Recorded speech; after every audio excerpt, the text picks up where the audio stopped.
Então vamos lá, pessoal. Vamos fazer uma introdução aqui ao JPA, ao Java Persistence API.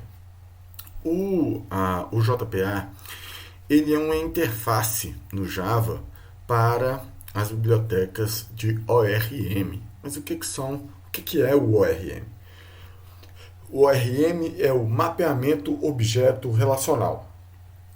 Essas bibliotecas de mapeamento objeto relacional elas servem basicamente para a gente não ter que ficar criando consultas SQL na mão, fazendo toda aquela parte de inserção, de insert, update, delete, select, criação de tabela, essas coisas todas.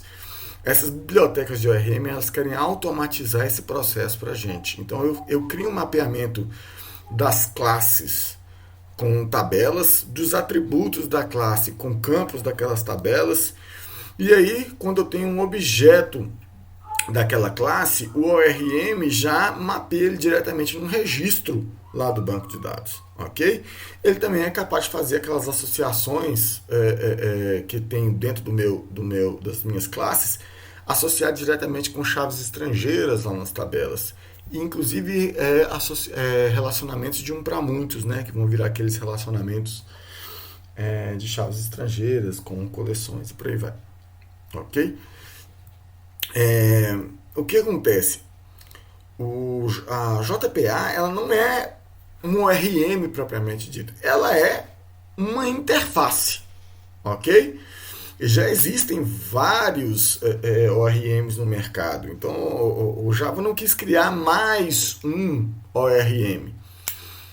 Ele quis criar uma interface única para ser utilizado por vários outros ORMs. Assim, o que acontece? Ao invés de eu ficar dependente de um ORM, eu fico dependendo só do JPA. Ok? O JPA que conversa com os ORMs. Okay? Se algum dia eu decidir trocar a biblioteca de ORM, eu não preciso reescrever o meu código, beleza? Porque o JPA já está fazendo a interface com o ORM e já está fazendo essa separação para mim, ok? Mas então quem são? O que acontece mesmo? A minha aplicação ela só conhece o JPA. O JPA é que conhece o ORM. Então eu posso trocar esse ORM aí, eu posso trocar de banco de dados lá embaixo, sem a necessidade de ter que reescrever minha aplicação, ok? Eu consigo fazer tudo isso só modificando arquivos de configuração, que no nosso caso é o persistence.xml, ok?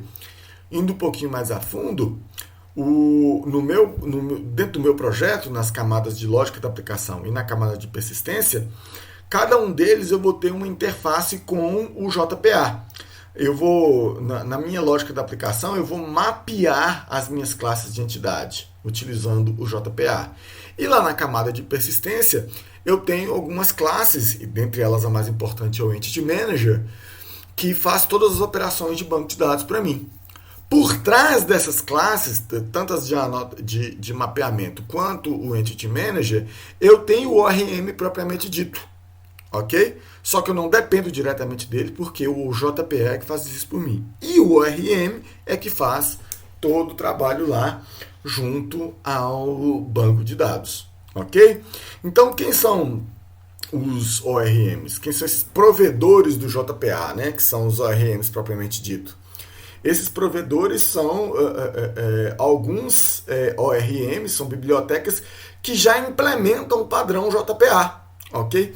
Existem alguns ORMs que são provedores de JPA muito famosos, e esses daí são os 4 mais famosos, são o Hibernate, o Eclipse Link, que é o que nós vamos utilizar, o OpenJPA e o Spring, ok?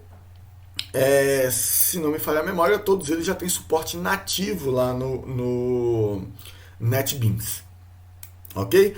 Nós adotamos o Eclipse Link porque ele é o mais simples deles, o mais fácil e tem suporte nativo lá no NetBeans, ok? Bom, qual que é o procedimento geral para a gente trabalhar com o JPA? Bom, primeiro e mais nada, a gente tem que configurar o JPA, que é o que nós vamos fazer agora, daqui a pouquinho, que é criar um novo projeto. E dentro desse projeto eu vou importar as bibliotecas do JPA e configurar o arquivo de configuração JPA, que é o persistence.xml, ok? A segunda coisa que eu tenho que fazer vai ser criar os bins de entidade, ou as classes de entidade, né? Que essa é a parte que a gente chama de mapeamento. Isso a gente faz lá na camada de lógica do negócio. Então você cria a sua classe de entidade e faz o mapeamento lá para cada classe de entidade, para quais tabelas, lá nos atributos da classe, quais são os campos. Isso aí é feito através de annotations. Por fim, você vai criar os objetos de acesso a dados na camada de persistência, que contém o Entity Manager e as outras classes que fazem as operações de banco de dados. Ok? Então, utilizar o JPA é basicamente essas três etapas. E a primeira etapa, que é a configuração de JPA, nós vamos fazer agora. Ok? Então, em que consiste a configuração do JPA? Bom, antes de mais nada, nós temos que falar o que são unidades de persistência. Unidades de persistência, ou as Persistence Units, são configurações que definem qual que é o provedor JPA, ou seja, qual que é o RM que vai ser utilizado, qual banco de dados, qual conexão com o banco de dados que vai ser utilizada e quais as classes que estão associadas àquela conexão e àquele provedor de JPA. Ok? Cada unidade de persistência tem essas três coisas. A definição de qual que é o provedor, ou seja, de qual que é o ORM, a conexão com um determinado banco de dados, ok? E quais são as classes que estão associadas com aquela unidade de persistência. Quais são as classes de entidade. Nós estamos falando em unidade de persistência porque uma mesma aplicação pode ter várias unidades de persistência. Para o nosso caso aqui, nós vamos utilizar uma única unidade de persistência, porque todas as nossas classes estão dentro do mesmo banco de dados. Mas podem haver casos em que o sistema utilize mais de um banco de dados, ok?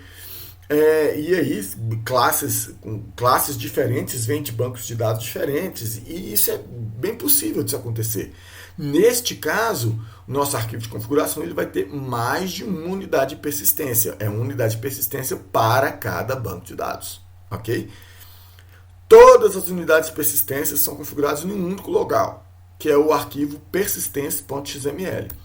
Então, o arquivo persistence.xml é o arquivo de configuração do JPA. E lá dentro dele é que são definidas as unidades de persistência. Só para reiterar, dentro de cada unidade de persistência eu tenho o provider, quais são as classes que respondem àquela unidade de persistência e outras propriedades. Vamos dar uma olhadinha aqui por alto num exemplo de arquivo persistence.xml. Então, esse arquivo aqui, persistence.xml, ele só tem uma unidade de persistência. Ela está aqui. Que eu estou chamando de loja virtual. Ok?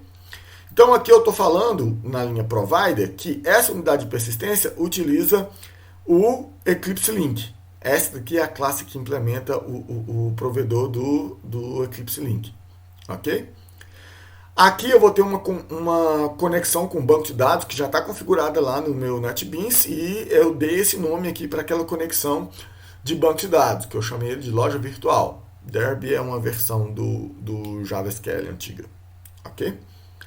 E por fim, aqui eu teria uma listagem de todas as classes que utilizam essa unidade de persistência. Aqui nesse caso eu estou dizendo o seguinte, olha, eu quero que todas as classes respondam para essa unidade de persistência. Então aqui está falando assim, ó, eu quero excluir as classes que não estiverem listadas aqui, falso. Eu quero que todas as classes respondam a essa unidade de persistência.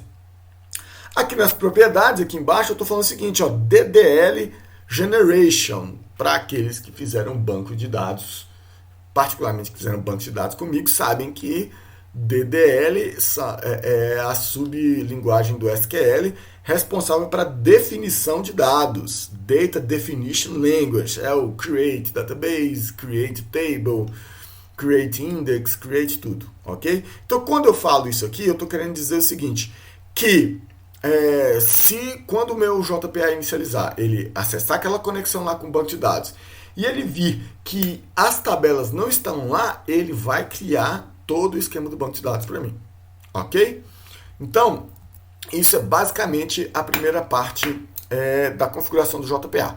Vamos ver como que essa configuração funciona lá no NetBeans. Ok, eu estou aqui no NetBeans. Eu vou criar um novo projeto. Ok? Criei um novo projeto. Lembre-se, nós estamos trabalhando com o Builder Maven. Então eu vou sempre aqui Java with Maven. E vou criar uma aplicação simples aqui, ó, Java Application. Ok? Então eu vou criar aqui o meu projeto, que vai ser lógica aplicação. Vou escolher qual que vai ser a pasta aqui. Vai ser a pasta desktop mesmo. Ok. Beleza. O meu grupo de projetos vai ser o BR do .ifnmg. É sempre bom lembrar a nomenclatura dos pacotes. Ok. Finalizei. Beleza. Ele vai criar aqui um projeto para mim. O projeto aqui ele está... Cadê? Lógica aplicação. Ele está vazio. Ok. Não tem nada. Então eu vou aqui agora criar... Olha só, para eu fazer conexão com o JPA, a configuração, é interessante eu simplesmente vir aqui e mandar criar uma classe de entidade. Vem aqui em novo,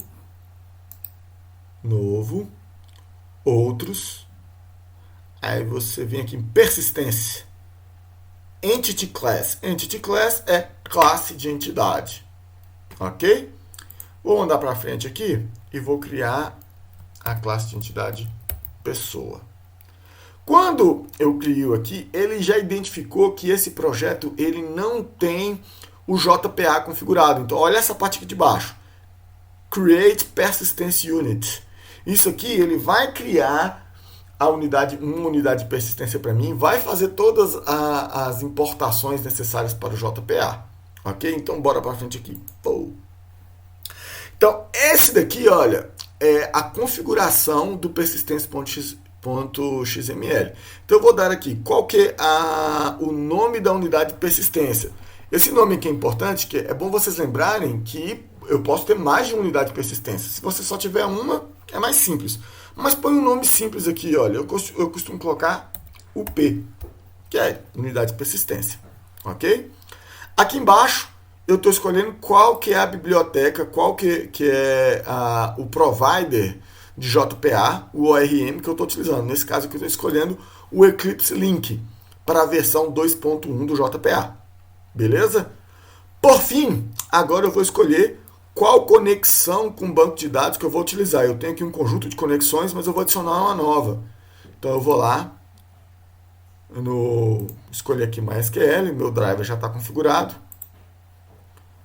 Vou pegar o meu banco de dados local, ok? O meu banco de dados vai se chamar, se eu não me engano, Sistema Comercial. Esse banco de dados já tem que estar criado lá no MySQL, ok? Vou colocar a senha do usuário root, vou mandar lembrar e vou testar a conexão. Opa, conexão com sucesso, beleza? Aqui eu termino de criar a minha conexão. Essa conexão já existe, por isso que ele não criou aqui. Vou selecionar aqui, está aqui minha conexão.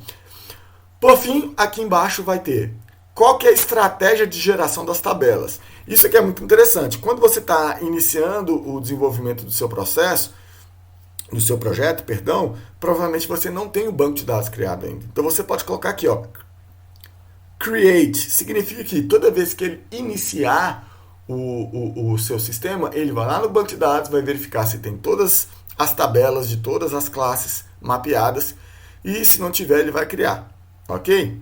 Drop and create, ele chega, se as tabelas já existirem, ele apaga e recria tudo do zero. Isso também é uma coisa que a gente utiliza muito enquanto a gente está desenvolvendo o projeto, quando a gente quer reiniciar do zero. Então, eu fiz uma série de modificações e eu quero que ele recrie todas as tabelas do zero. Então, a gente vai lá e dá um drop and create. E quando o meu projeto já está estável, eu ponho aqui em none, ok? O banco de dados já está funcionando, já está tudo ok. Beleza? Então, eu vou deixar aqui no meu create. Então, quando ele criar o projeto, vocês vão ver que pode acontecer de você abrir aqui, e ele está com isso aqui, olha. Falou assim, olha, pacote JavaX persistence does not exist. Então, vamos dar uma verificada aqui nas dependências. Opa, não tem nenhuma das dependências aqui. E ele depende de uma série de pacotes. A primeira coisa que a gente pode fazer é vir aqui em Download Declared Dependencies. Aí ele vai tentar verificar se ele consegue fazer o download das dependências que estão lá. Ok? No meu caso aqui, as dependências já foram feitas download delas. Eu só preciso incluí-las. Então eu venho aqui, adicionar dependências. E vou procurar o persistence. Persistence.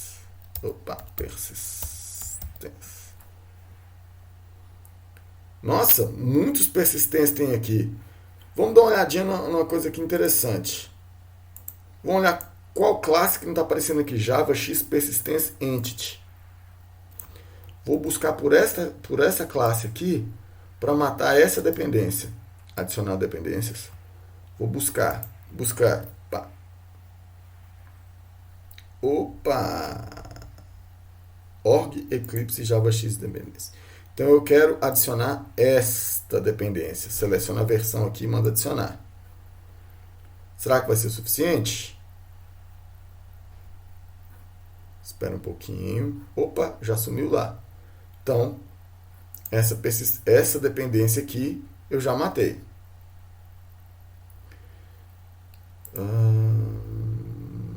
Java dependências. No meu caso aqui, quando eu estava criando, ele travou o NetBeans e ele não criou unidade de persistência. Então, quando eu venho aqui, ele identifica esse entity, ele marcou aqui para mim, olha só, esse projeto não contém unidade de persistência. Então, se você criar a entidade e o seu projeto não tiver unidade de persistência, você pode criar ela aqui, ó, criar unidade de persistência. Selecione o nome, como eu falei lá no outro, PU. Vou utilizar o Eclipse Link, aquela conexão com o banco de dados, Create, ok.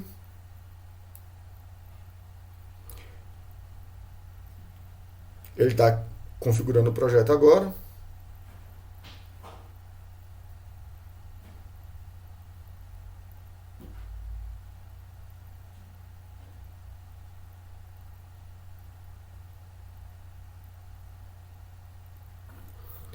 Vai pedir minha senha. Quando eu volto aqui no projeto, olha só.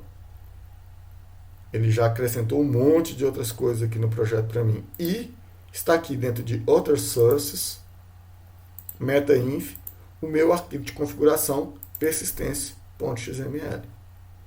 Então, quando eu quiser mudar as configurações que eu já coloquei lá, está aqui, olha.